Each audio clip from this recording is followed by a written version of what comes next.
This is Johnny with TigerBomb MMA, and today I'm going to go over UFC Mexico. Moreno versus Erceg, give you my thoughts, predictions on the entire 13-bout card. Very good main event for the flyweights. We've got, again, Brandon Moreno fighting in Mexico. He gets to redeem himself after that fiasco with Brandon Royval, where he didn't look great, and he ended up losing a split decision to an American Mexican. I guess they just thought, like, fuck it, one of these two. Give it to the darker one. But it's going to be a great fight. We got Steve Erceg back after, a two-fight losing streak, and we get to see how he tries to bounce back against a former champion. And overall, the card, I think it's going to be pretty great. There's going to be added factors in this particular breakdown because, as you know, Mexico City, it's like 7,300 feet above sea level. That's going to be like the primary talking point. And when deciding who you think you're going to bet and who do you more or less think is going to win, that's going to be a key factor because the more technical, better, overall faster guy, more explosive, may slow down if that ass whooping does not come correct. So it's going to be an added thing because, like, for example, when I break down the previous week's card, the UFC London card, little factors kind of didn't come into the equation, so it kind of screwed me up. But with this particular card, we've got pure violence. It's kind of like the redemption for all the Mexican fighters from the UFC Noche card, where the Mexican fighting spirit was just not there. And I have a theory about that. But before I break down these fights, I wanted to give you my quick thoughts on the previous card. As I mentioned earlier, Brady versus Edwards, and how I did money-wise, not bad. I actually made like 2 units, more so live betting. But prediction-wise, dear Lord, I went like 4 out of 13. I could have been better had, say, the judging been a little bit more on point.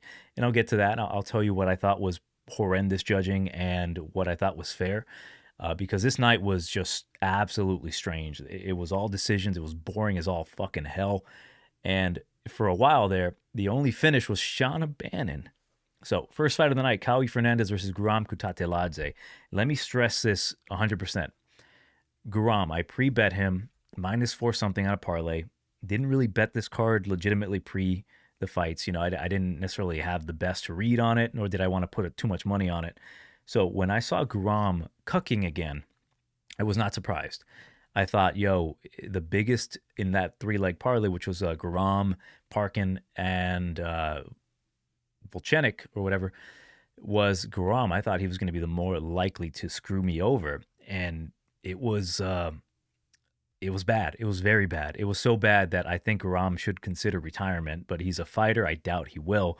And a lot of people were talking mad shit on Guram. And here's the thing. People were like, I was so wrong about the guy. You were not. The guy that you saw fight that night against Kawi Fernandez, the guy is not very good. The guy definitely had an easy night that night. All he did was throw leg kicks and avoid takedowns from a mile away. But the thing is, the Guram that the tape that you saw on Guram, unfortunately, he is absolutely gone. It is like when you are dating your high school sweetheart that you've known since you were kids, and you live in, like, I don't know, Central Missouri, and she gets accepted to go to fucking NYC, and then you're like, oh my God, I can't hold you back. I need you to go and fulfill your dreams of being a lawyer or whatever. I don't fucking know. And then she stops taking your calls, and you're like, what's going on? Like, I'm sending you money. I'm working so you can get food and shit. Then you fly out to New York City, and she's getting railed by like 4 black dudes, and she's got a shaved head on one side, and she's got piercings. Like, she's dead. That girl that you knew is no longer there. That's how I feel about Guram. Like, that girl that you used to love is gone. She's no longer there. She's dead. And it sucked to see Guram go out that way. And I know he's still going to be fighting. It's just the mental's not there. I think that ass whooping that he got from Brenner, him getting hit by Brenner just switched him off, and I don't think he ever got his confidence back, and it is absolutely sad. I just wanted to go on that tirade because it sucks to see such a good fighter just fall off. Colin Loughran defeats Nathan Fletcher. Now, here's the thing about this card and this particular fight. I scored it for Fletcher, okay? As I mentioned in the fight breakdown, I wanted to bet Loughran, but there's things about Loughran that I don't like, and that's mainly the striking defense. He looked okay. He didn't look spectacular. I thought Nathan looked probably better, but he did get controlled in the 3rd round. It was 1-1 into the 3rd. With judging, it's hard to estimate what people are going to want and how they're going to judge Me thinking damage is always key, not in this fight, not in multiple fights, where it almost seemed as if like the judges there were, I hate to say it, being lazy. There were some dudes that I'd never heard of, like a veto something or other. And for me, when I'm judging, it's damage. If I could convey that to the fighters pre, the fights, I would love to, but not really something we do. But damage is the key. When nothing else is happening, the control's going to win you. But control with no damage ain't shit. When there's significant damage, although it was at the very end, and there's a significant visual representation of that damage, being the blood, the cut from Nathan Fletcher, I would have given him round number 3. That's why it was a split. I don't want to say it was a robbery. I understand the thought process, but the inconsistency with that judging was very highly suspect for me. So, it is what it is. Didn't like it. The next fight, Sean O'Bannon versus Puja Tomar. Horrible fight. Hilarious fight. The judges, 2 of them gave round number 1 to Puja for fucking doing fuck all, moving backwards, occasionally landing a shot to the head. But Sean O'Bannon was fucking sweet chin musicking this bitch, kicking her to the belly, keeping her at bay, eventually like bum rushed her. She did all the more impactful work, yet 2 judges didn't give her the fucking round. So to me, it's like, what's going on with the UK, man? So that's a little suspicious. But I was joking saying like, no shit, they're going to give it to Puja. The majority of the people in the UK are actually like minorities and Indians. So I was like, maybe that's the thing. I said that pre-fight, and it turns out maybe I was not wrong about that. Shauna, funny enough, live betting this, I was so confident that Shauna was winning that I took her at like -3 something, went pretty big on her, and then she gets fucking dropped. But here's what's funny about that head kick. For whatever reason, because I should preface by saying I also pre-fight happening, I took the submission line, which is like minus or plus 1,200 on Shauna. Very small bet on it. Like, oh, well, fuck it, whatever.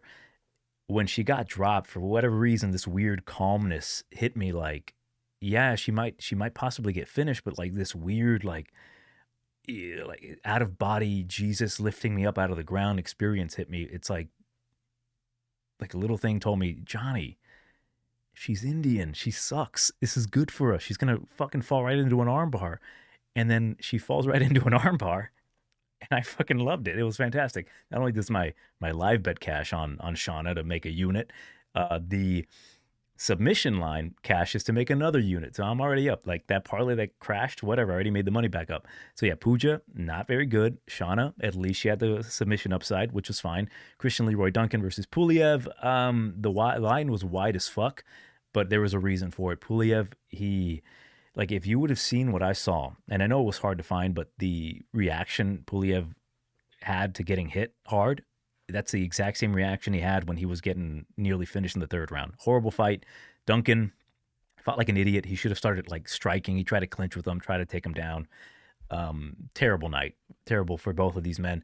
Marcin Tybura versus Parkin. I had taken Parkin in that parlay at plus 114. Live, I actually took Tybura heading into the 3rd at like plus like 400.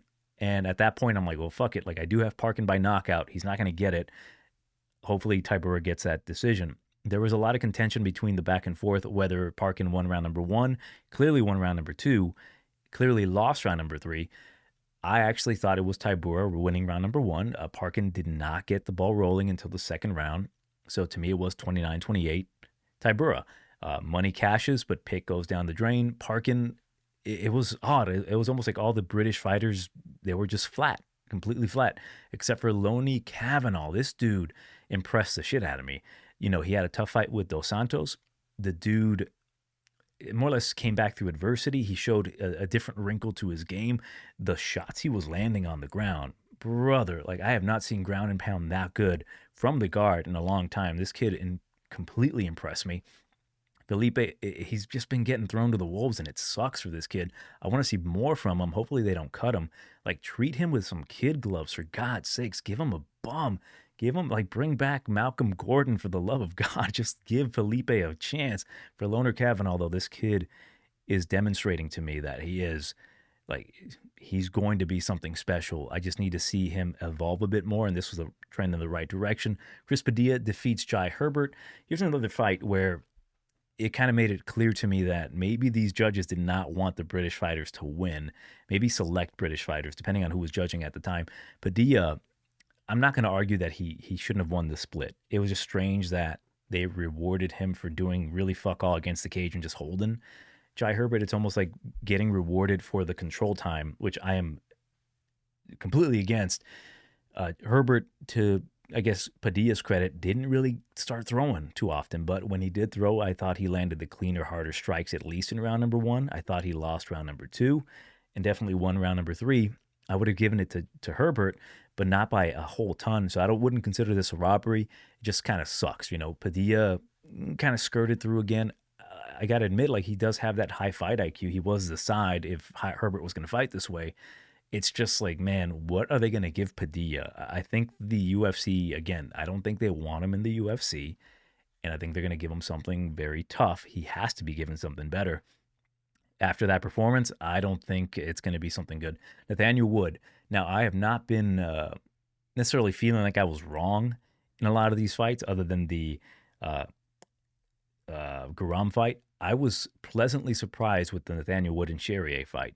Chairez is the one that gets dropped. Chairez is the one tentative and trying to go for the takedowns. I kind of expected he would. It's just Nathaniel was just too quick for him, and Chairez kind of dropped the ball. Now, I did think Chairez won at least one round, so the 30-27 was a bit confusing to me, but Wood looked great. High ceiling for both men. I was just completely like flabbergasted at the fact that Nathaniel Wood's the one getting dropped, and Chairez was just, although he was having a lot of success with the wrestling when he did get it to the ground, he just looked completely like gun shy at a certain point. So it was like a great fight. Glad both men had an opportunity out there, but it just shows how good Nathaniel Wood has been developing. Chris Duncan defeats Jordan Vucenic. That one pissed me off. I had Vucenic at like minus 110 inside the distance. First round was a bit rocky. I'll give him that. Like, it's always a scare with Duncan. He does hit hard. Second round, this dude's lighting him up, hitting him with everything cleanly. His hands are going. Tries to take him down, gets caught in the guillotine. What a fucking idiot. That really pissed me off. Like, Duncan continues to fucking get wins, and it's like the problems are still there. There's a quote from DC that says, "It's unfortunate X-Fighter got this takedown because he's going to continue to fight that way, and he's not going to improve." And I think Duncan is a victim of his success. He is improving, but there's certain parts of his game that he keeps getting away with, being that he has shit fucking defense. And as long as he just gets that guillotine, which we got to start respecting that guillotine, whether you're a black belt, whether you're good at jiu-jitsu or not, you got to respect it. And Jordan fell flat here. I called it London brain. Like, all these fighters from the UK are just not fighting to their potential. Thainara defeats Molly McCann. The Molly McCann fade completely overran the Thainara is not necessarily all that great. Molly clearly retired off afterwards, well, obviously. Thainara, I can't really say anything. I wasn't a fan of it. I actually did have Thainara by sub, just like why not? It's more than likely going to happen. McCann's been subbed a whole ton of times. It just made logical sense. But it kind of sucks that she kind of sucks. It just is what it is. We'll see in a true competition how good she really is. I am still not very high on her. I think all my opinions on her are correct, just that Molly didn't have it in her. Like, again, a lot of the fighters were flat. Kevin Holland, I could not resist. I had to take Holland. After the Vucenic cucking, I had to take Holland. I took him at like plus 117 against Nelson, and I was pleasantly surprised to see that. Like, that's the Holland I expected to show up, but again, you can't trust him. When he dropped him in the second or in the first round, that's when I'm like, okay, he has his confidence up, and it does show that when he is fighting smaller competition, he can display all of his skill set. His ground game was immaculate, man. The long limbs going over with the omoplata, and then that scene where Gunner's just holding him up like a baby carrier, and then Holland, he just looked great. He survives the arm triangle from Gunner Nelson. He beats him up from the bottom. Like, that is the shit I need to see from Kevin. He just needs to stay at 170. I like him at 170, but the guy is maybe just obsessed with making money, and I don't blame him. He even said, if I can go up to 185 and just banging out with some dudes, that's cool. Great, fine and dandy. But yeah, it cashes me out at that plus 117. I was happy about that. Again, another pick that I got wrong, but it was like, Gunnar Nelson, it's like, fuck, logically, like, is Kevin going to fuck up again? Luckily, he didn't. Moving on. Carlos Ulberg defeats John Blachowicz. Another weird scorecard. I thought John did it enough to win. I thought he won round number 1. And shit, I thought he even did enough in round number 3. But it was close.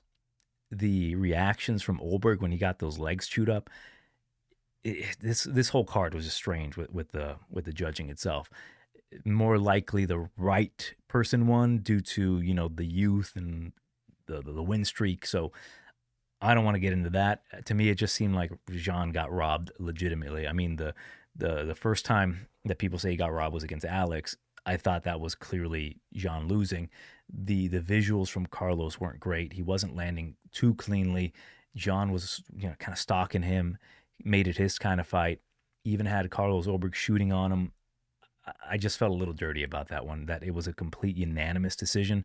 Nobody, not one judge, gave it to John Blachowicz. I just felt a little bit off, but it is what it is. Sean Brady ultimately took Sean Brady, not by submission, but I took fight doesn't go the distance. I'm like, fuck it. If Leon just cracks him with a head kick, cashes, or if Sean Brady dominates him and then subs him, cashes. Leon was looking good early on. And then here's when I knew there was some fuckery afoot with the judging. I thought Leon did enough to win the first round, even though he got taken down with the trip. I thought he had put in the right amount of work to win that round. Didn't matter. It doesn't matter to me. He lost. I wanted him to lose. I got my money, but the fact that they didn't give him a round was a little suspicious. On top of that, they didn't really give Sean Brady a 10-8. It's just the judging that night was so fucking bad that it worries me that in Mexico, you know, close to Texas, what kind of judging are they going to be throwing down there? So just FYI. But yeah, Sean Brady handled business. He looked great. What made me more confident in him, picking him, was that, you know, that fight with Gilbert. Gilbert was cracking him and his chin held up. And it kind of made me realize his chin isn't bad. It was all mental. That fight with Bilal was just like he got overwhelmed and he didn't know how to react. He was never in that position. And that loss was probably the best thing for him. Handled Leon Edwards, made him his bitch. But overall, up. Predictions went to shit. I'm hoping to recover with this upcoming card. More or less, not money, not money-wise, no. Like, I did fine with the money. I think I'm doing a lot better with the live betting other than, like, you know, pre-betting. I feel more comfortable with that because I kind of get to see and judge, and sometimes, like, the odds aren't making any sense, so I try to make money off of that and capitalize. But what I am going to try to do with this particular card is more or less the same. I'm going to try to see if the elevation is going to be messing up with some people and if we can take advantage. There's one fight in particular that a lot of people have been talking about where the possibility, and that's the biggest thing, it's the possibility of somebody either being scared or jittery or gassing out or not being prepared, or it's a short notice, that could lead to a victory, and I'm not necessarily fully sure of that. But let's get started with the first fight of the night, Mexico card. We have got a super duper stupid short notice fight here with Austin Hubbard and Marquel Mederos. Hubbard initially came in to fight Zell Huber. Zell Huber pulled out. Mederos took over, and Mederos, we haven't seen him in like, what, a year and a half, a year? His debut was a bit lackluster against a good guy in Landon Quinones, and now he's fighting Austin Hubbard on short notice. Now, one thing about Marquel, who is the favorite here, minus 190, Hubbard plus 160. Marquel, I believe, left Factory X. I'm not 100% sure if he fully left it. My guess is he is, but he's at the lab right now in Arizona. So it being short notice, I think he's the much better fighter. He's got a higher ceiling. I think he's a slicker boxer, slicker striker. One thing about the guy that I remember is that he doesn't necessarily love being pressured. And Hubbard, he's kind of like a brick wall. Maybe not the most sturdiest brick wall, but he'll go forward. He'll fight you. And he is training with Valley Flow in, I believe, Chicago with Bilal and all those guys. And he has been making some improvements. It's just that, like with Mederos, for example, Austin fought Alex Hernandez. Hernandez and Mederos are close, so they kind of have like the idea of what to expect. But in this case, Marquel slicker striker, good takedown defense, good kicks, switches stances. Does kind of leave his chin up in the air a little bit, but Hubbard's not really known to hurt people with the punches. Hubbard has been implementing more wrestling. I think his cardio is definitely very good. I love the way he throws that lead knee up the middle. But if Mederos doesn't get tired, it's going to be his fight. He's just going to pick him apart. He's going to be the quicker dude, landing hard low kicks. And I like that he's at the lab because it's like the thinking man's, gym other than the fighting nerds. So I like Mederos here, but because it's short notice, I cannot feel comfortable betting it. So I'm going to go Mederos by decision. It is hard to beat and knock out Austin Hubbard. If he does that, impressive. But we'll see again with the elevation how this plays out. Next bout, featherweight, Jamal Emmers versus Gabriel Miranda. And I like to think of this card as like the high potential for submission type of card because Miranda here has a very good chance to get a submission over Jamal Emmers. It's not much to really talk about this fight. Jamal Emmers is minus 220, plus 180 for Gabriel Miranda. They are essentially in a similar situation, right? Like a loss, win, loss type of situation here. Both men have fought good competition, but never beaten the best competition. Jamal Emmers is better everywhere than Gabriel Miranda, I believe, other than maybe pure jiu-jitsu. Like when you see Miranda's black belt, it is faded black. Jamal's is like he just got it from like Amazon or something. But when it comes down to the speed, the striking, the wrestling, it's Jamal Emmers. Like he's gonna have to win this fight. But there's just so much potential for the like mental breakdown of Jamal Emmers because like this guy's fought some of the best competition. He's looked good against them, but then he hits a brick wall or something just mentally blocks him. Like he gets too pressured. Like the last fight against Nate Landwehr, I actually bet Emmers to beat Landwehr. I'm like, you're going to be the slicker guy. He drops him at one point, and then he just broke. He mentally broke from the pressure. Miranda, not the best striker, but the guy does have hands. He can crack. If he can take the back of Emmers, there's a good chance there. But ultimately, though, if Emmers is just on the outside, picking him apart, I don't necessarily think that Emmers is like the most heavy-handed guy. I think that if he does start landing on Miranda, eventually he can catch him clean where he drops him. The thing is with Miranda as well is that with him being a black belt, he has got no problem pulling guard. That's his game. If he pulls guard on Jamal Emmers, I'm sure Emmers will survive.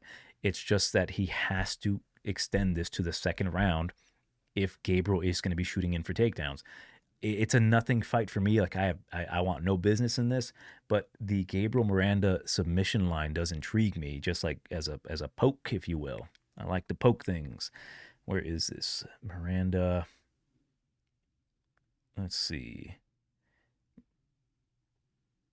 Miranda. Where the fuck is Miranda's submission? Miranda submission. Emmers.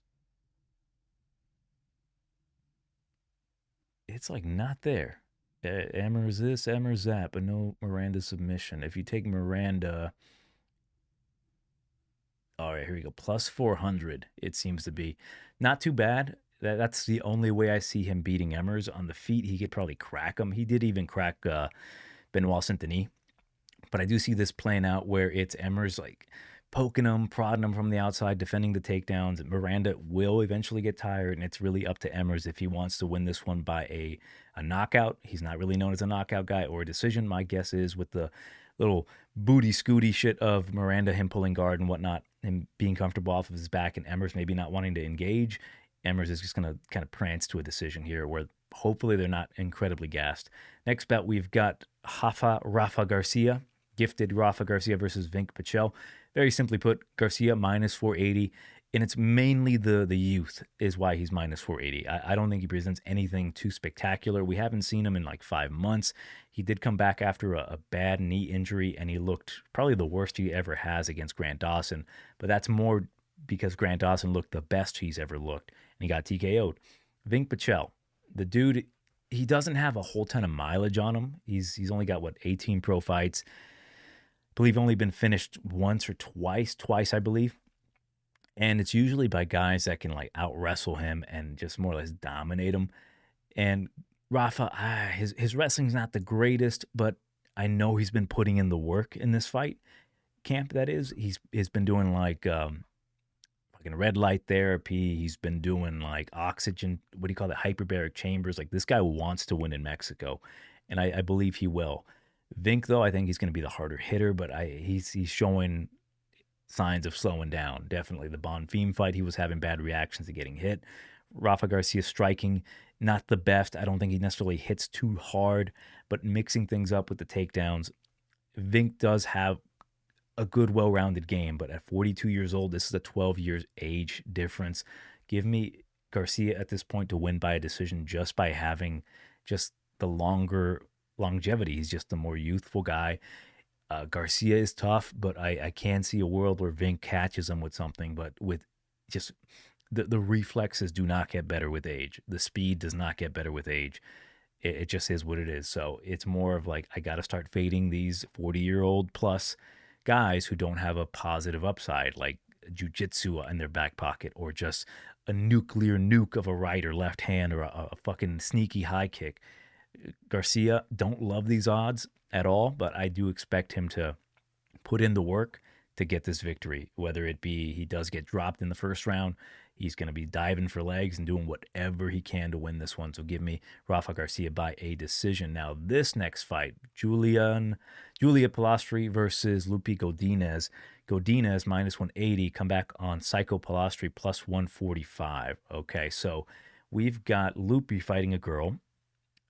What I'd like to consider Polasti a step down in competition compared to who she's been fighting as of late. You know, she fought the possible number 1 and number 2 contender recently with beautiful, nasty jiu-jitsu in both Birna Jandiroba and Mackenzie Dern.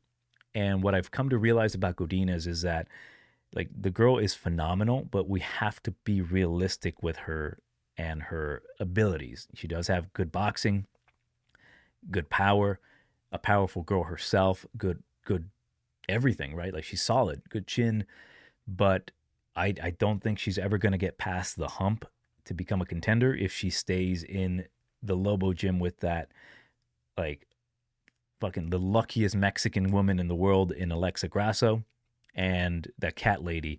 So I do know she did do a camp in Canada, primarily like a Muay Thai camp, which is great for Julia Polasti. Polasti, fun fighter to watch, good striking, good Muay Thai, good knees, more or less good takedown defense, but she is, although dangerous off of her back, she can shoot up for submissions. She's not really going to be threatening Godinez, a girl who just fought, again, high-level jiu-jitsu practitioners.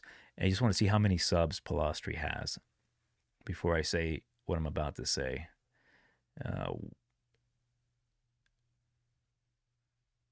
I guess she only has 2, but she does threaten 2 or 3. Yeah, about 2 or 3. She does threaten off of her back. She does have good subs. The girl is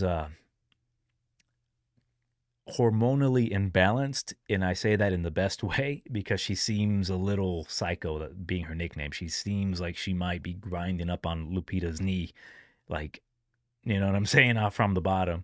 Like, just craziness. Like that about her. But what I'll say is with Lupita Godinez, when she fights a step below in competition, which Polasti is, this is a girl who lost to a girl no longer in the UFC in Knudsen.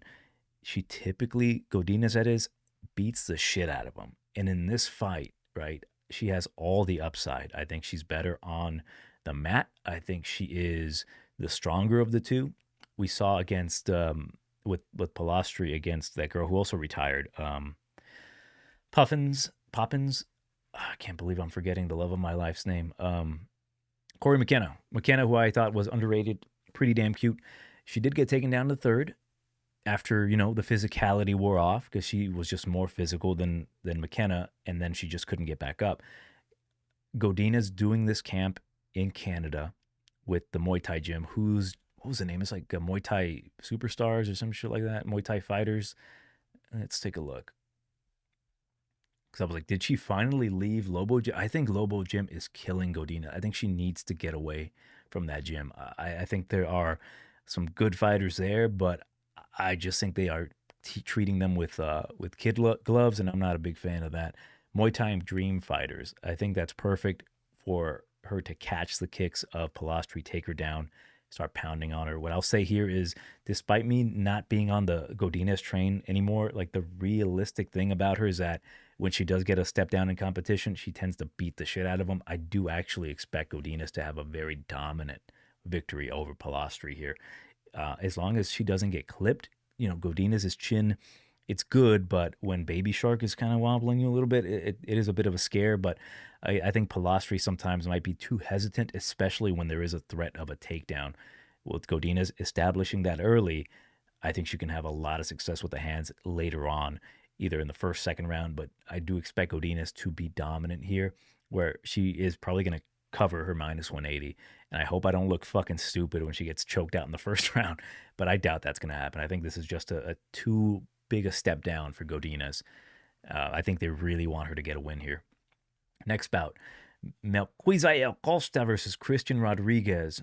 Rodriguez minus 165, come back on Mel Costa plus 135. I just want to make sure if that is still accurate, because there has been talks about this fight. Where are you at? All right, so it looks like some money has been coming in on Rodriguez, but it's generally the same. It's like the same odds, minus 140 or minus 165, minus 170, plus 140 for Costa. And in this fight, I wanted to be positive because I am a big fan of Christian Rodriguez, but another guy I have to be very realistic with and very honest with, because I did pick against him against Bashi.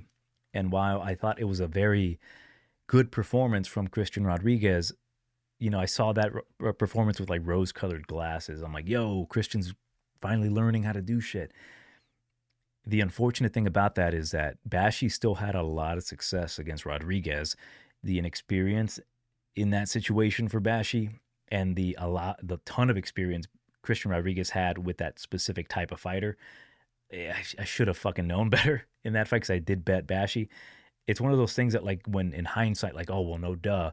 Like, Rodriguez has been fighting guys with that kind of stature. They're very, like, stocky and strong, and they tend to dominate Rodriguez on the mat. And, he's been fighting these kind of guys like fucking recently, the dude, oh, my God, what's his name? The Midwest Chapo. Why don't I just find out right here? His name was Isaac Dogari, and of course, I have one of his sweaters. For example, Rosas as well. Like, this dude has been fighting that kind of fighter for a while. That Bashi was just another one of these guys, just less experienced. What I ultimately came down with Rodriguez is that while watching that fight again, the Bashi fight, where he did look better than ever with the Granby rolls and escaping and threatening subs to get out of that negative position by, getting nearly taken down, is that he's still kind of gassed a little bit. His gas tank did not look great. He slowed down significantly in round number 2, and Bashi took his back. He just couldn't control him because he had stubby little legs. For Costa, he has been making a lot of like leaps and bounds with his fight IQ and his jiu-jitsu, which I've been impressed by. It's man, it's one of two things with Mel. And in that fight with Fili, either Mel has some really sneaky jiu-jitsu and very sneaky guillotines where he clearly telegraphed what he wanted and he still got it against a guy like fucking Andre Fili, a guy who is in a camp where they specialize in guillotines, or Fili completely, like, let's just say he placed a wager on someone who wasn't him. One of the two.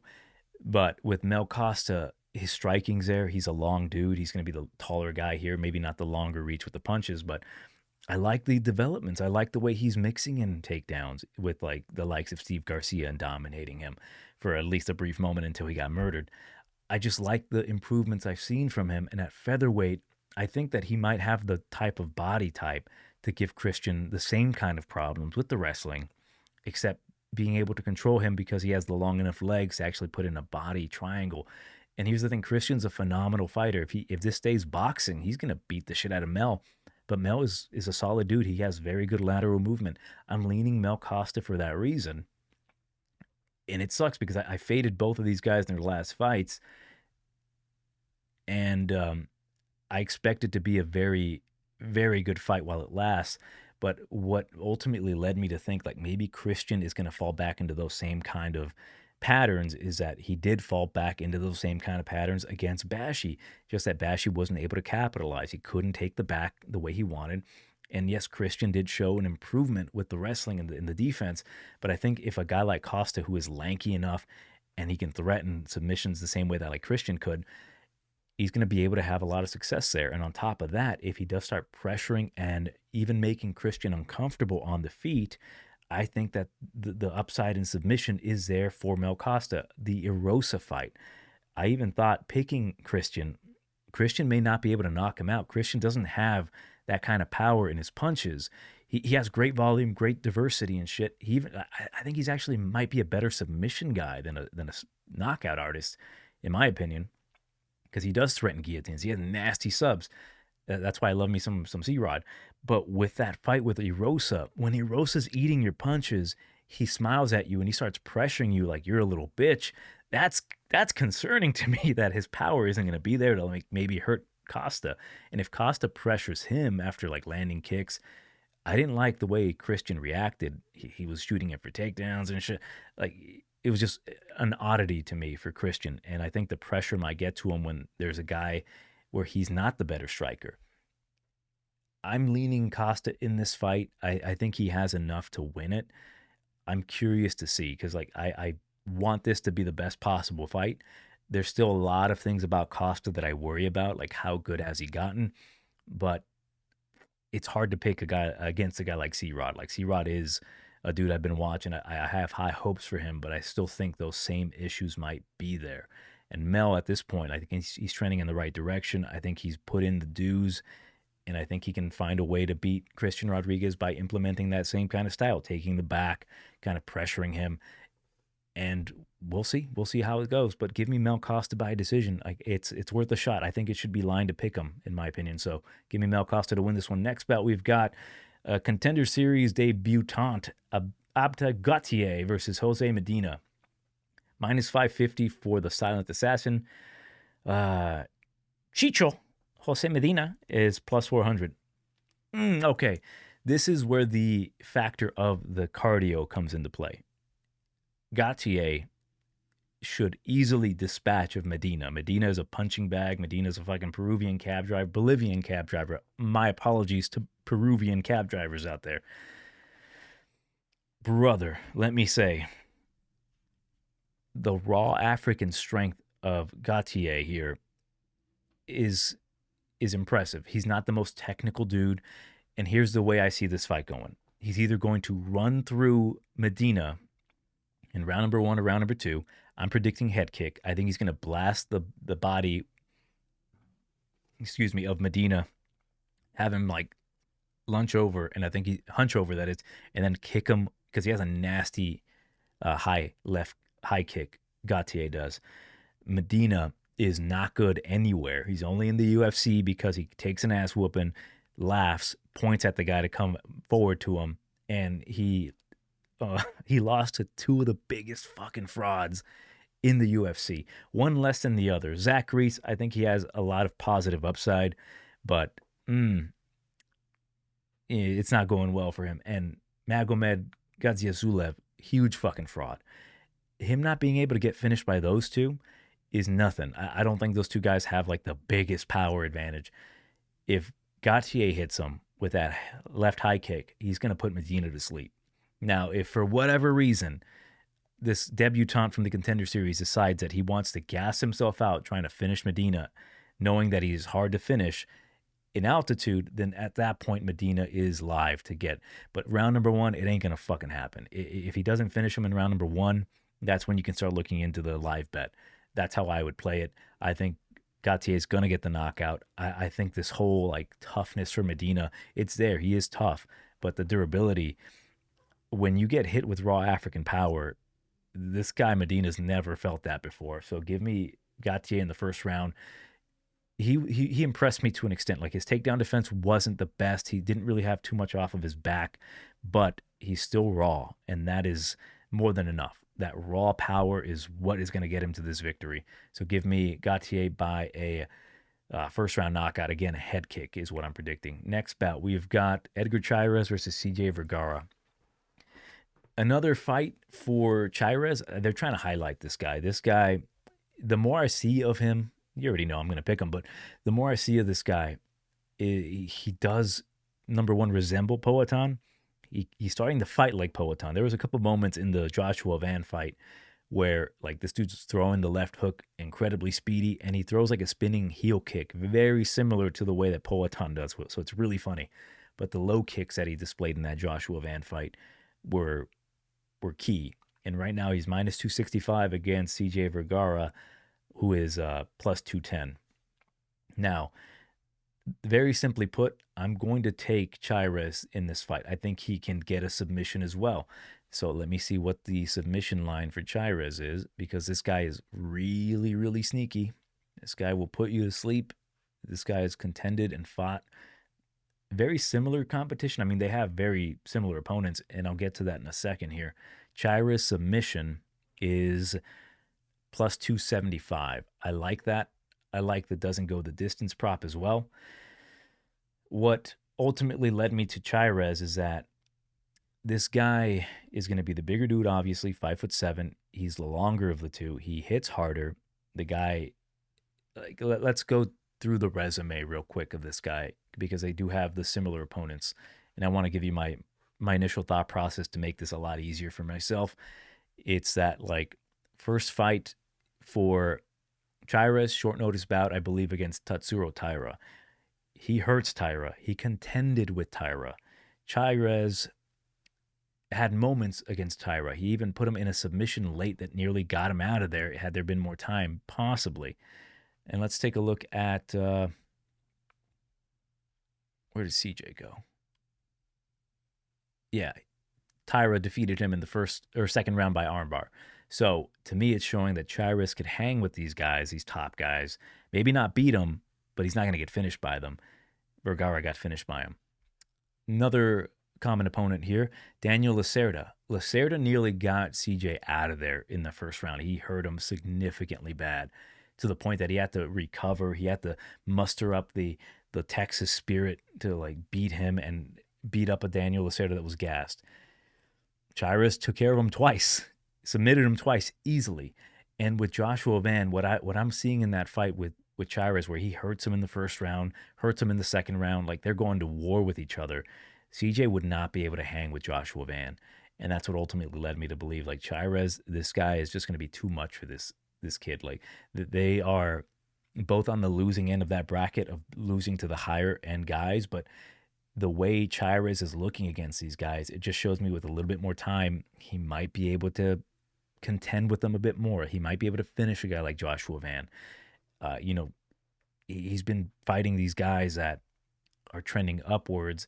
And Vergara, yes, he did fight a guy who just beat, Charles Johnson and Tamirov, but the way he's reacting to getting hit, I think if Chairez hits him clean, starts attacking the body, the low kicks, he's going to eventually have CJ shooting on him, and that's where that guillotine is going to come into play. So give me Chairez by submission in the second round. I think him being in Mexico, him being in the PI, in elevation training, I think he's more than prepared for a guy like CJ Vergara.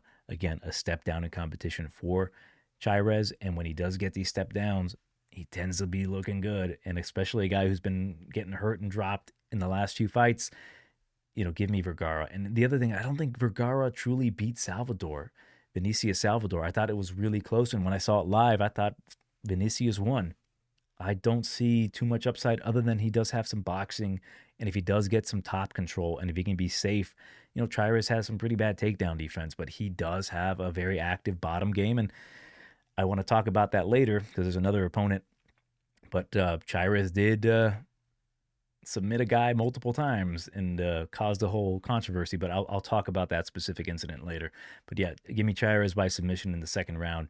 And next bout here, main card opener. Who better than Lazy Boy Rodriquez here at minus 150? The comeback on El Gallo Negro, the Black Cock, Kevin Borjas, plus 125. So I was live in the Sphere when I saw Rodriquez fight Ode Osborne. And brother, what a fight. Like, it was insane being there, but having to go back and tape it again and watch it, incredible. And what I noticed in that fight is that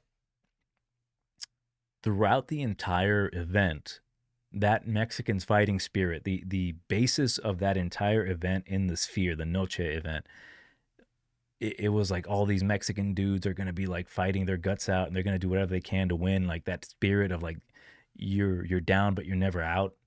I feel as if Lazy Boy siphoned all of that from every fighter. He hogged it and he just used it all up for himself because it took every ounce of that fucking Mexican fighting spirit against Ode Osborne, where he legitimately was knocked out.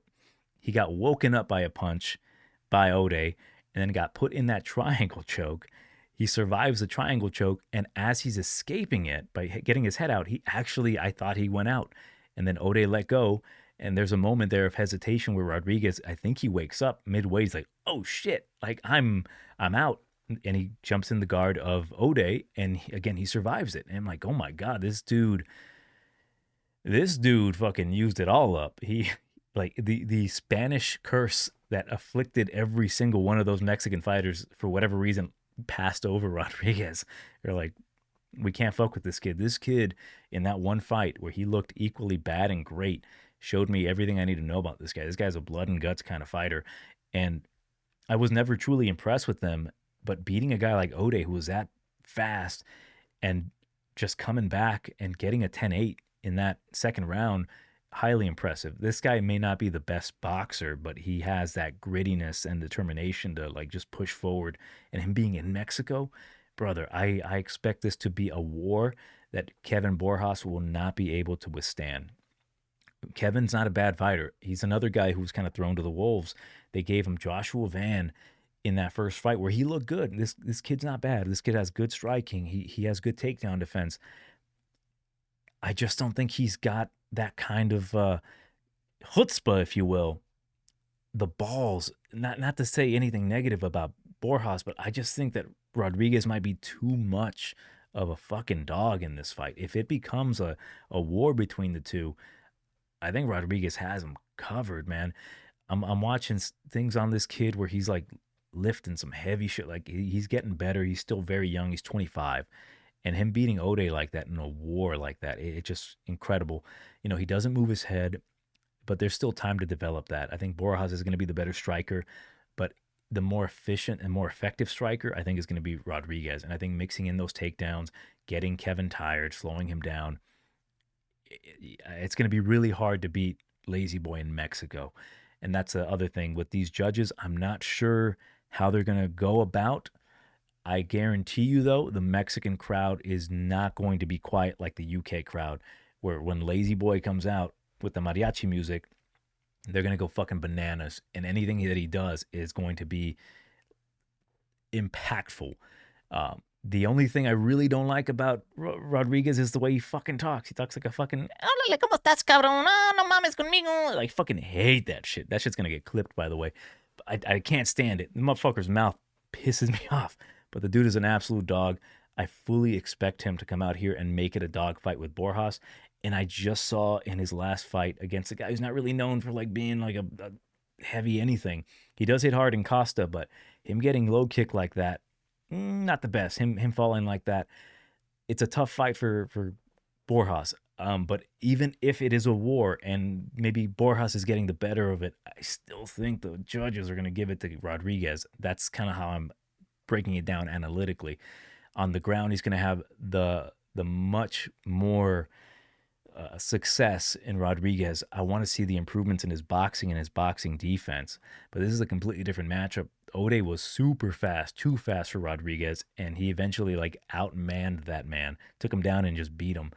But we'll see in this matchup. But give me Rodriquez to win this one by a decision. Actually, I think he's very live for a sub in the later rounds. Once he gets Borjas tired. Like, this guy, he wants to make a name for himself. He's been talking a lot of shit in the Noche UFC. He was talking mad shit to Ode. A little racial, but it doesn't matter. Give me Rolando to win this one. I'm very much looking forward to this fight. Cannot put money on him after that scare in that Ode fight. Next bout. All right, David Martinez at bantamweight versus Simon Oliveira. Minus 400 for Martinez. Come back on Oliveira plus 310. With Martinez, there's a lot to like about the guy, but I had my doubts on him. Like, why is he such a huge favorite?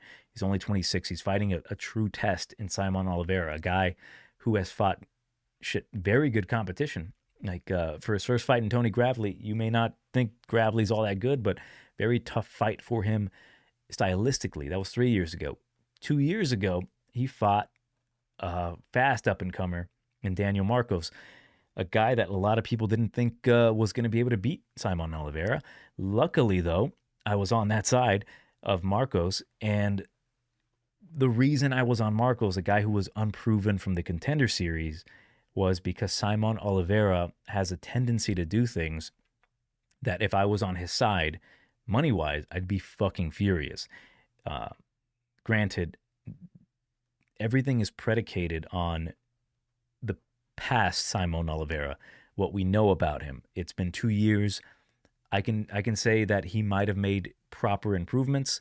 He might have made mental improvements where he's not doing certain things because the man is talented. He has a very good Muay Thai. He's got good submissions, nasty guillotine. I think he is more than live to submit David Martinez. I think Martinez has some limitations, but there are things that I really do like about this kid. But first, I want to see what the odds are for that subline, because with him being such a big dog as it is, what would the subline be?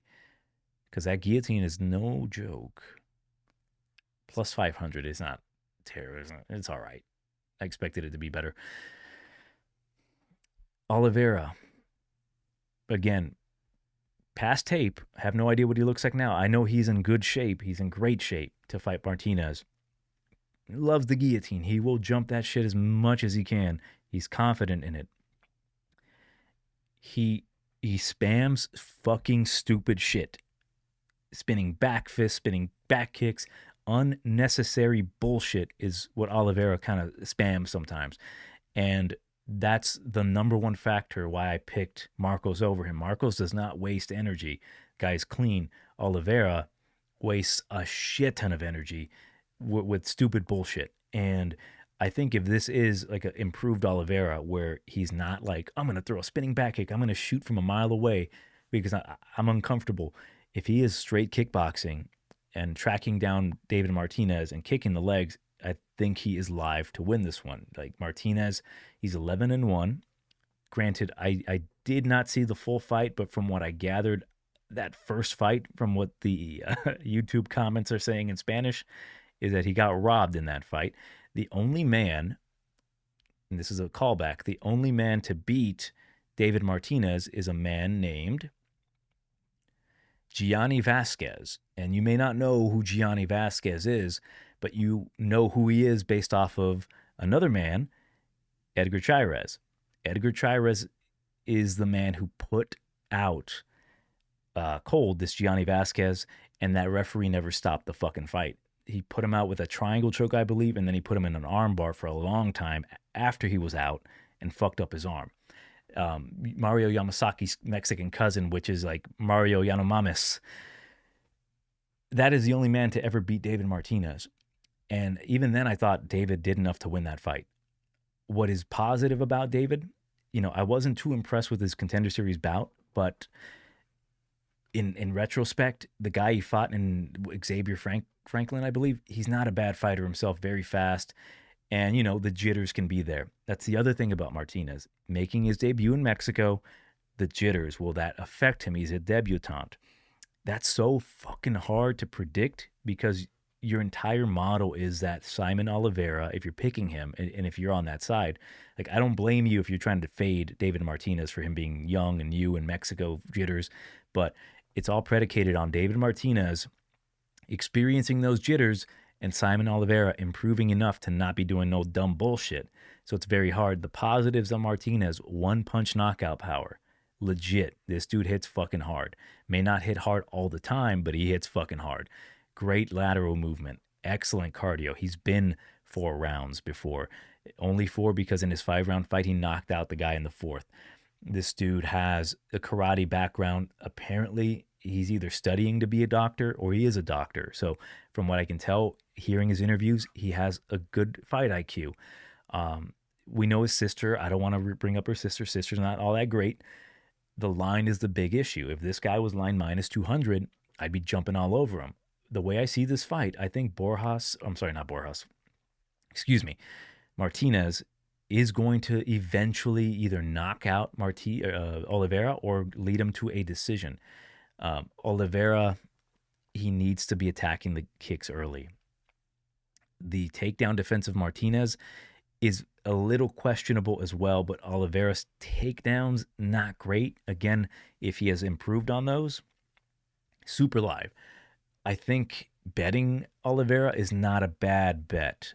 But again, you are praying that Martinez has like a scaredy cat moment in there. And you're also praying that Oliveira has improved. So if you have that insider knowledge, but the way I see it is that if Martinez is on his bike, he's going to be the faster of the two. He's going to have the better footwork. And if he connects on this kid to the chin, I say kid, he's older, 33, he's going to hurt him bad. I think he can put him out. So I do think it's Martinez knockout / decision or Oliveira money line or sub. David Martinez's takedown defense, it's hard to explain because he does seem to be able to get back up. It's not like he's a fish out of water, but he seems to be doing it. Like, I'm not an expert in wrestling. He has some decent technique, but I think it's all power based. And this being a 3-round fight, he's going to have the better cardio. Oliveira doesn't have the best cardio. Give me Martinez by knockout. I think in he could do it at any point. I think he can knock him out in the first. I'm just so curious to see what Oliveira is going to look like, because if this is the old Oliveira, the line is correct. Martinez will fucking hurt him eventually. Either beat him or not necessarily cover the minus 400, but win comfortably. So that way you're like, oh, fucking minus 400 on my parlay was fine.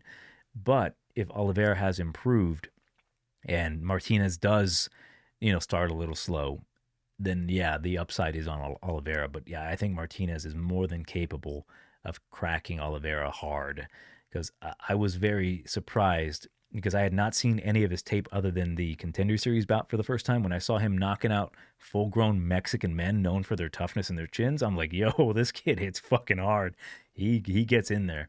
So give me Martinez by knockout. I really don't know what round. I'll just say the second to be a pussy. But Oliveira, keep an eye on him. I want to see how he fights in this fight. Next bout, we've got Raul Rosas Jr. versus Vince Morales. Very simply put, like minus 310 on Raul Rosas, it should be higher. But things have come up that they've kind of adjusted the line. Morales plus 250.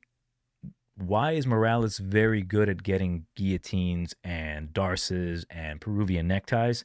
It's because his takedown defense sucks so bad that as a defense mechanism, he threatens the chokes. Raul Rosas, strong kid, 20 years old, but this guy's eventually going to move up to featherweight. And his last fight, not the best look, but considering what all the other Mexican fighters did, it's not too bad. Arichi Lang, much different kind of opponent, like very, very long. He has power and he had good takedown defense that time. But when he did get it to the ground, he dominated Arichi Lang. That's what Raul Rosas does. He's submitted black belts, guys like, Ricky Tercios. Vince Morales has definitely improved, but there's a reason he's still, 0-2 in his run right now. He has the better of the striking of the two. I think Rosas, despite being more raw with his punching power, and he's going to have more power, essentially. Rosas is going to need to be 100% minding his P's and Q's with his neck when shooting in on Morales, but he will shoot on him, he will lift him up, and he will take him down. And with Raul Rosas' scrambling ability, his back-taking game, his strength, he's going to handle, I believe, Morales in this fight. I think it's going to be like definitely a much easier fight for Rosas than he's had in a while. Morales' takedown defense has always been his liability. It's just, will he be able to catch Raul Rosas coming in? And I really don't think so. I think the way Rosas fights, his strength, his goofy fucking chin, he might even break his own arm in Morales trying to submit him. So I like Rosas in this spot. I think he's going to win handedly. I think he's actually going to submit him. So I don't have the odds for this specific line in general, but if you were to take fight ends in a submission, I'm sure you can get plus money just in case to cover yourself with Vince Morales. But I do expect Rosas to get the back at one point. He's so heavy on top. He's so good at taking the back and putting in the body triangle. Him being so lanky and long and strong, he's probably going to have a very easy time handling Vince. Vince is a tough, durable dude, and I know what he's going to try to do. But, man, when I'm seeing Elijah Smith lifting him up onto his shoulders, and he's not really known as like he's a good wrestler, but he's not a physical guy like Rosas like that. Rosas is going to be fucking ragdolling him. So give me Raul Rosas in the first few rounds. He's just so good at getting that neck, man. And he just squeezes, and he does not fucking care. That's the one good thing about Raul Rosas. Like, he looks the way he looks, and he has the same kind of strength, if you know what I am saying. But yeah, give me retard strength Rosas by a submission in the second round. Next bout, middleweight bout, Kelvin Gastelum versus Joe Pyfer. I'm going to come out and fucking say it. I know people are on Kelvin in this fight, but this is 100% a punishment for Kelvin. Like, man, I was like, why are they pairing up Kelvin Gastelum with Joe Pyfer?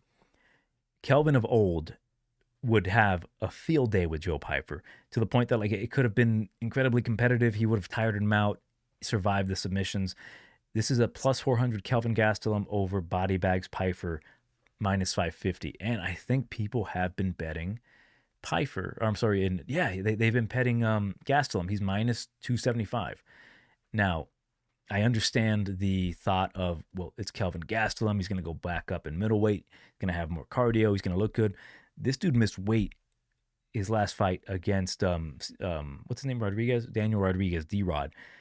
And I listened to the commentary, and I listened to his interview afterwards. I don't fucking care why he missed weight. Commentary was giving him shit like, oh, he wanted this at 180, Daniel Rodriguez apparently said.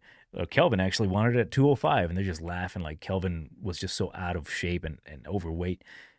Kelvin going back up and down in middleweight to 170, not a good look for a guy who's always had trouble making that weight. And why I say it's a punishment, Kelvin, after the fight with D-Rod, pled with the UFC, like, I'm sorry, like, I want to be here in the best organization in the world, like, it's unacceptable that like, he was pleading for his life. And what did the UFC say? Like, you know what? Yeah, go back to 185. We got something for you in Joe Pyfer. A guy hits fucking hard. This guy has legit jiu-jitsu. He's a massive, strong man at the weight class. And they're giving him 170 blown up, or 185 blown up welterweight Kelvin Gastelum, who has not been looking good. He has not been looking like himself. Sean Brady, the much smaller man between the two, Joe Pyfer's boy, handled him on the mat. Yes, Pyfer is not as good of a wrestler as fucking Sean Brady, but he is strong as fuck, and he will just lift up Kelvin and take him down. There's a chance there for the Kimura. There's a chance for the Americana. I predict Joe Pyfer is going to actually arm triangle Kelvin Gastelum. Gastelum's not had the best success with guys that can wrestle at 185. You go back and you see the fight with him versus Chris Weidman, where he actually hurts Weidman and he couldn't capitalize. He gets taken down. Again, Joe doesn't need to be the better wrestler. He can just lift him up and slam his ass down. I really don't see what Kelvin's going to do. Is he going to head kick Joe Pyfer? Is he going to like land to the body? Is everyone expecting Joe to gas out? Like, I really don't think Joe is going to have much trouble with Gastelum. That's just my opinion. I like the fact that people are betting Gastelum. That's perfectly fine. But man, this is 100% in my eyes a punishment fight for Kelvin. They're giving him Joe, a guy who just starched Marc-Andre Barriault with an uppercut. This guy, the reaction speed against D-Rod was so bad. I don't give a fuck if that was due to illness. I don't care. It was so bad that if Joe Pyfer hits him and connects with like that 4-inch reach advantage, Kelvin's going to be shooting and it's not going to be effective. You can say, well, Joe Pyfer gassed out against the guy in it was a 5-round fight against Jack Hermanson. That's a completely different kind of fighter. A big guy just like Joe, a guy experienced with grappling and wrestling and taking an ass whooping early. I just think Kelvin at this point is kind of lying to himself. Like, I'm a big Kelvin fan. I have his picture here somewhere. I've met the guy, super nice, but man, if he is not disciplined enough to make 170, 185 is just not for him. They're just too big for him at this point. He and Kevin Holland have the same issue. They just, I don't know. Kelvin is different because he likes to move up and he can make 170s better there, but I think he just likes the paycheck. Kelvin, I think he's being forced to 185. I'm not a fan of that. Give me Gastelum. Give me Joe Pyfer to get this by submission. I'm positive Brady's like, here's the game plan. Here's what you can do. Here's where he's weak. He can get back up in this way. Don't go to mount. Like, if you do attack the fucking, like, man, that shoulder pressure he's going to be putting on Kelvin, even from side control, from the half guard, is going to be massive. And I fully expect Kelvin to tap. So yeah, give me second round submission, Joe Pyfer. I think the knockout, it's there. Kelvin's, iron chinned and shit. I think his chin's not going to be able to handle those punches well. I think he might get hurt, but I think Joe's going to snatch the neck somehow. Next bout, we've got the co-main event. Fucking nuts for a fight. Manuel El Loco Torres versus Drew Dober. Fucking Chad Chin, Drew Dober. Pick him essentially, minus 115, minus 105. What are the odds officially? Manuel Torres has gone up. That is dangerous. Minus 130 is what I'm seeing, plus 110 for Drew Dober. Man, coin flip kind of fight. Drew Dober has been getting away with a lot of shit with his toughness, but he's up there in age. He's 36.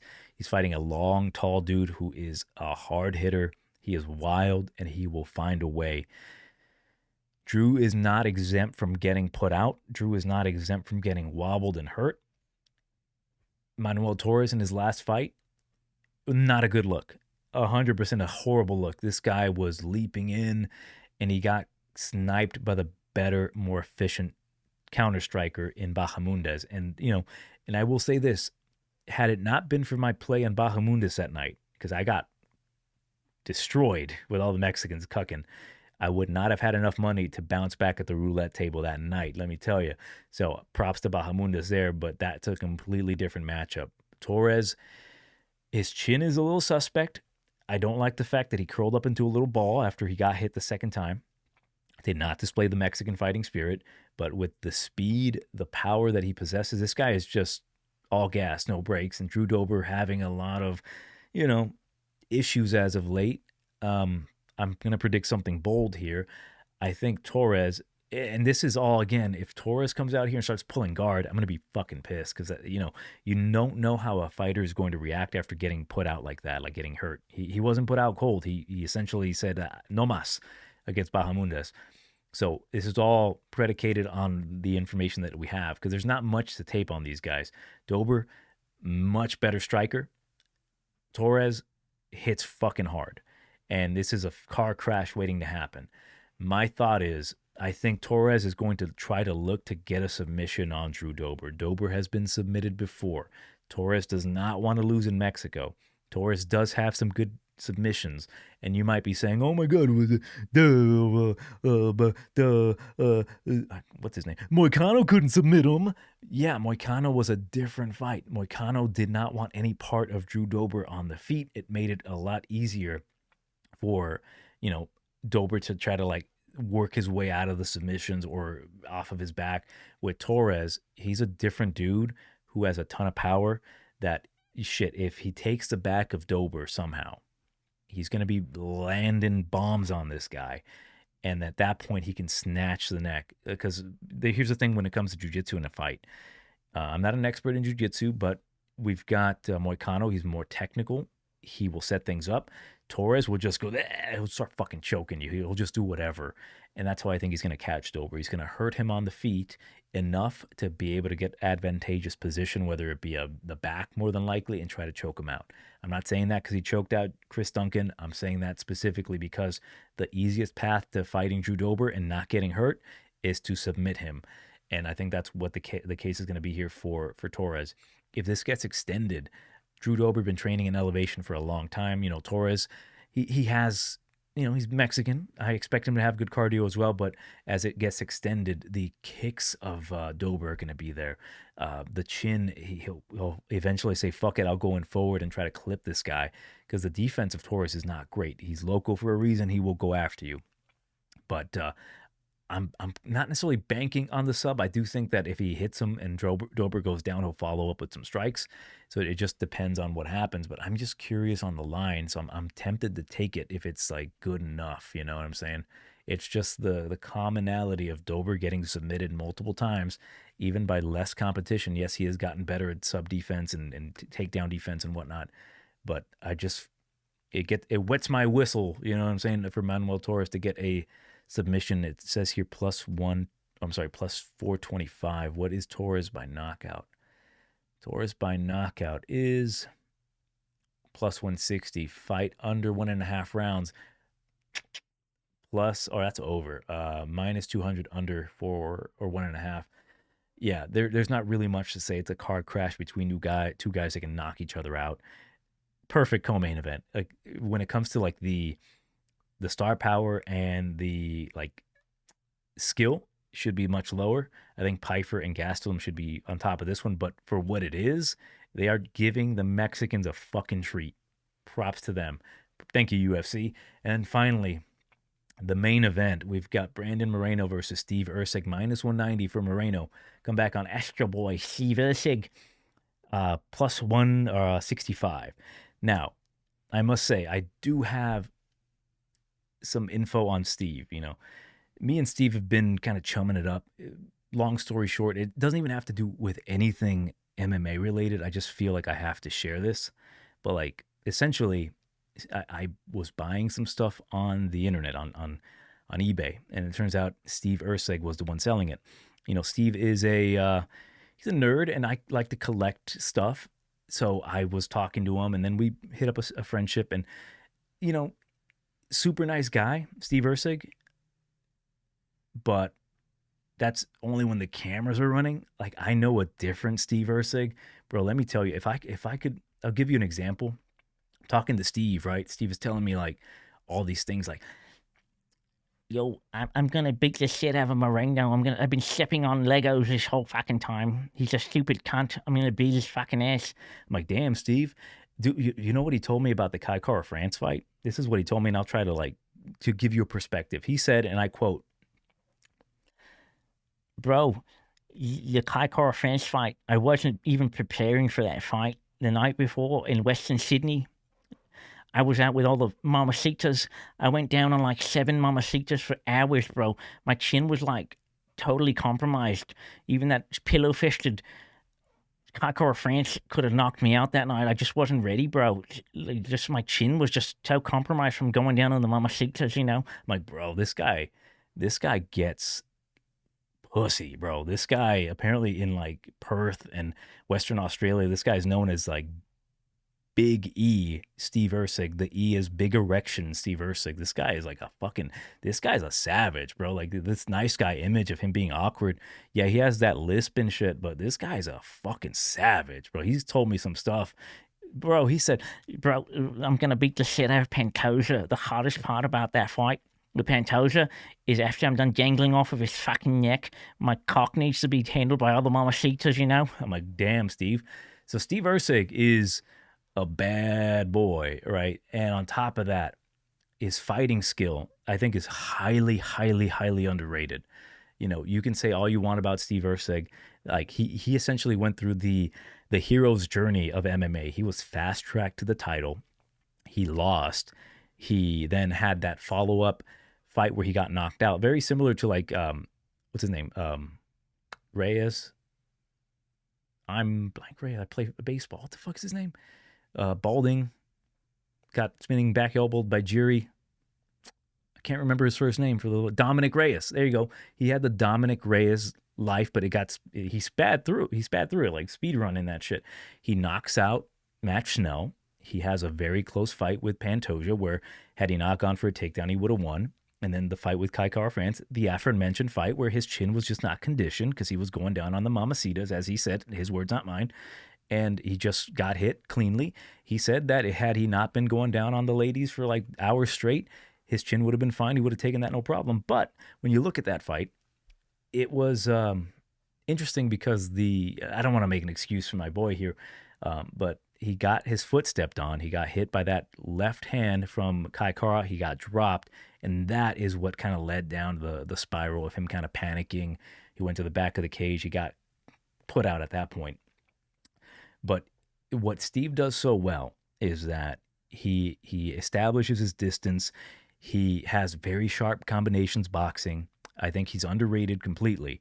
And I think he's being overlooked in this fight because he's fighting the former champion in Moreno, who has been making improvements. And I'll talk about those in a bit. With Steve, his jiu-jitsu is top notch. He's got great jiu-jitsu. He can scramble his ass off. He has great cardio. And I don't want to put too much stock in the Pantoja fight. He ultimately lost. And I think Moreno might have looked better. But it shows that he is elite, despite the fact that he kind of got ran through straight to the top, only for him to, get knocked out by a guy that Moreno knocked out himself. Steve, I think, has the wrestling upside to an extent. I think them being both very lanky dudes, both being black belts and such, it's going to be a fun, interesting fight where I think Steve has a very good chance to win a decision. Now, everything is, again, predicated on the judging. If the judging seems a little suspicious, is Steve going to win? Probably not. They'll give anything to Moreno. When it comes to the chin, man, again, if Steve is going down on Mexican chicas down there, I'm worried from this guy. He's a party animal. He can't control himself. I'm worried about that. So with Steve, he has to be prepared. He has to be prepared for a war with Moreno. So the way I'm seeing it, I think Steve has a very good chance here. It scares me that I think the judges are going to try to rob him. And what I mean by that is I think he has a good chance to visually make this fight very close. Moreno, on the other hand, we know what he does well. He is a very good mixed martial artist. To me, he's probably the best true Mexican fighter. For sure, at the very least, the best fighter out of Mexico or Tijuana ever produced. Obviously, the former champion. This dude is still very young. His boxing combinations, he hits hard, good kicks. He was one of the last few students of the mega genius and bankroll baller that is James Krause. So he has some of those tendencies, hey, he knows when to bet on himself and when not to. I'll say that. The issue that I have with Moreno is that maybe I'm looking at him through rose-colored glasses from that performance against Albazi. Albazi coming off of that was a very uncharacteristic fight for Albazi. He was essentially just Moreno's punching bag. It was a very low output fight early, and then Moreno started putting it on him. His takedown defense looked slightly improved, especially getting back up. He just seemed to be dialed in, and when he started feeling more comfortable, he was letting this guy have it, man. Moreno and Steve, I think, are incredibly evenly matched. And I do think this will go all 5 rounds, where Steve will win at least 2 rounds, is my thought. So my thing is, Moreno, more than likely visually, it's going to be a close one. I fully actually expect this to be 4-1, like a 49-47 for Moreno, if I think my math is right. But visually, it's going to look more like 48-47, either one, depending on which round each wins. Do I think Moreno's better? I think he's slightly better everywhere other than the fact that I worry about Brandon's output sometimes. Will Steve's chin be able to handle shots? I think they will. I don't really consider Brandon to be this big power puncher, but man, when Brandon gets into a dogfight, he's been in those before and he's come out of those unscathed, he's going to have the chin advantage. But I do think that this is a very evenly matched fight, and I think it's a great fight. Even though Steve will probably lose, I am picking Moreno to win this one by that decision. I think it's going to be a very valiant effort, and it's going to prove that Steve is elite. I do believe he belongs where he belongs. He's number 8. I would view him a little bit higher. I do think he can beat certain guys in that division. I just don't think he. Here's the thing. Even then, I'm thinking to myself, hypothetically, let's just say Steve Erceg did win the title. All right, let's just say he did win the title against Pantoja. He's the new champion. They gave him, say, Kai Kara France. Fuck it. If you're the champ, and I'm viewing him as the champ, he still lost to Kai Kara France, right? So I don't know if that was just like a mental thing. It just is what it is. You know what I'm saying? For Brandon, what I don't like about Brandon is that he lost that fight to Brandon Royval. Like, he got out volume. I didn't love that. The fact that he did lose in Mexico in that card, not a big fan of that. Also, again, him looking good against a punching bag Albazi, who's just so tentative. Maybe it's not, indicative of his improvements, but, you cannot deny the improvements were there. It's just, I want to see it against a better opponent. How will Steve attack this fight? They both want to win for sure. Like, maybe Brandon has a little bit more than Steve in this one, but if Steve tries to mix in some takedowns with some top control and back control, will he try to make this a boring fight? Those are the little things that Steve is capable of doing that I'm intrigued by. But ultimately, if they come out here and they fist fight, give me Brandon Moreno to just show him what a dog is in elevation. He has been training in the PI in Mexico. He's more than prepared, and I think if he comes out here and he makes it that kind of a fight, the entertaining fight for the Mexican crowd, I think he can put some damage on Steve with his jab, with his kicks. I think he is the harder overall hitter of the two, while I think Steve does have really hard hitting combinations. Like, he has a beautiful jab. He establishes distance well. Hell of a fucking fight. I'm really excited to see this fight. I was going to be on vacation during this card. I'm glad I ixnayed that. I'll be on vacation the next card. But another one of these, may the better man win. I like Brandon. Not at those odds, though. I wish it was a little bit closer because I do think it's going to be decided by one round. I don't think Steve comes out here and just gets dominated by Brandon. I think they are a very mirror image of each other in a way. So I think just Moreno he has that additional X factor that when things get a bit hairy, he can find a knockout. He can find a submission, where Steve, he's more often likely to go to a decision. And if it does lead to that because he can't finish a guy at a high level, it's going to cost him. So give me Moreno by a decision in a fucking war between these two guys. Very excited to see this one. But yeah, let me know, guys, what you think on this card. If you're excited for the Mexico card, how did you do in the Edwards versus Brady card, like pick-wise? Because I think a lot of people got screwed over on that one. Maybe me more than most, mostly because I had bad takes. But for this one, I'm feeling more confident. I don't know what I'm going to bet yet, but again, I've been doing really well with the live bets because, again, with my background in judging, if I can get a feel for what these judges want, if they like fucking dudes that go out here and just box, because, it's Mexico, it's going to be intriguing to see who I can bet. Or if they like dudes that like to get punched in the mouth and then they come back and lay on a dude for fucking 2 minutes with doing no damage, then I'm going to have to lean a certain way. But yeah, Johnny TigerBomb MMA, los veo en la otra pelea. Adiós, cabrones.